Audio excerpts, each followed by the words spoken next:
This is a short video showing where to place your new Merseyflow sticker on your vehicle windscreen. For HGVs and coaches, please refer to the sticker installation leaflet found in the resources section of the Merseyflow website.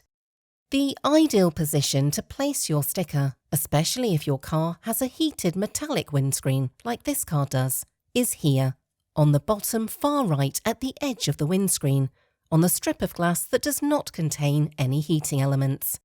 Alternatively, for non-heated windscreens, stickers can be placed here, behind the rearview mirror, but it must go straight on the actual windscreen.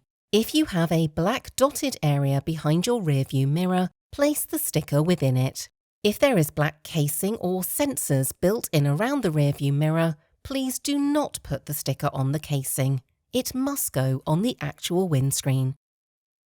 One important thing to remember is that your sticker must not obstruct your view or be placed in the area where your windscreen wipers sweep.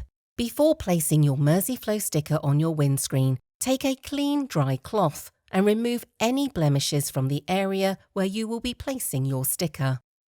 Now that you've cleaned your windscreen, remove the sticker from the protective cover, ensuring the logo and barcode is facing towards you. Stick your sticker on the windscreen, ensuring that you remove all the air bubbles. That's it, you're good to go. Thanks for watching and drive safe.